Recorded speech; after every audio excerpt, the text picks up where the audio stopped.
नमस्कार मित्रों, मैं अनुजो अपने जारी एपिसोड के 7वें भाग में आप सभी के सामने उपस्थित हूँ।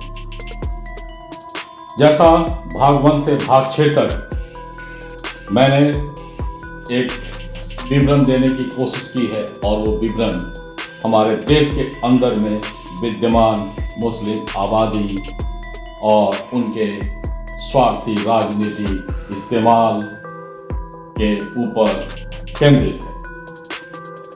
मेरे इस चैनल को आप लाइक, सब्सक्राइब और शेयर करते रहें ताकि लगातार देश निर्माण से जुड़ी जानकारियां आप सभी को मैं दे सकूं।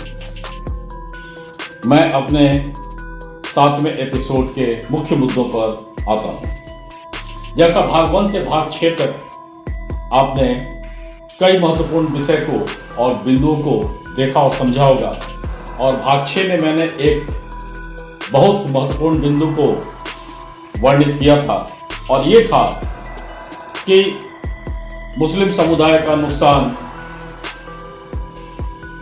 अन्य समुदाय में खुशी का कारण भी बनता है और ये कारण सामाजिक खाई को लगातार बढ़ाते रहा है और इसके पहलुओं को हमें समझना है, और अगर हम कम करवा सकते हैं तो हमारे देश के लिए, भविष्य के लिए, पीढ़ी के लिए इससे बढ़िया चीज कुछ नहीं हो सकता।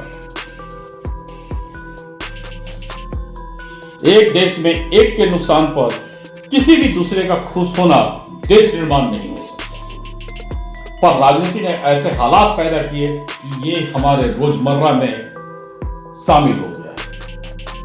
जो सबसे महत्वपूर्ण मुद्दा है, पैगंबर साहब का पवित्र कुरान परिभाषा आज संयुक्त अरब के कई देश में विद्यमान है। पूर्ण शरिया कानून है, पूर्ण इस्लामिक नियम है। उस देश में जाने वाले और कार्यरत लोग अरब देश के नियम को आत्मसात करते हैं, चाहे वो किसी भी धर्म संप्रदाय से हो। अरब देश का नियम आज अरब देश को खुशहाल और विकसित किए हुए है। कोई आतंकवाद नहीं है, क्योंकि पैगंबर साहब के सिद्धांत के विपरीत उनका कोई कार्य नहीं। कड़े शरिया कानून सभी पर समान रूप से लागू हैं। दूसरी तरफ अफगानिस्तान, पाकिस्तान और भारत के मुस्लिम शायद पैगंबर साहब के इच्छा के विपरीत हैं, क्योंकि ये लोग इस्लामिक शासकों के प्रभाव को अपने अंदर आत्मसात किए और इस्लामिक शासक समय समय पर अपने स्वार्थ रीति को समाज के अंदर में पिरोए। इस्लामिक शासकों के स्वार्थ नीति से कई लोगों ने इस्लाम धर्म को कबूल किया। वे अपने मूल जड़ से भटके, पूर्वजों के मूल स्वरूप को बदल लिए।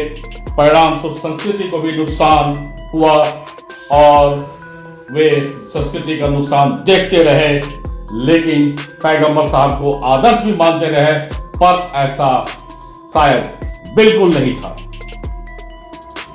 और ये पैगंबर साहब को भी, क्योंकि वो देवतुल्य हैं, उचित नहीं लगा होगा।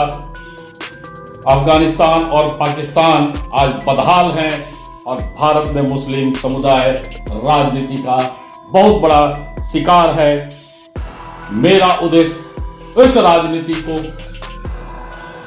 खोजना या उस राजनीति के गलत मंशा को समाज के सामने लाना है, जो सही विषय वस्तु न बताकर अपना अघोषित राजतंत्र स्थापित करता है।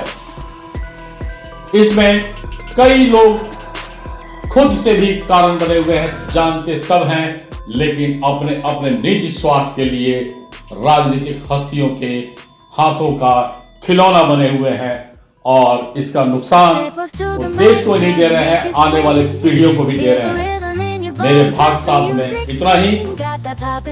आप भाग 8 का इंतजार करें। धन्यवाद।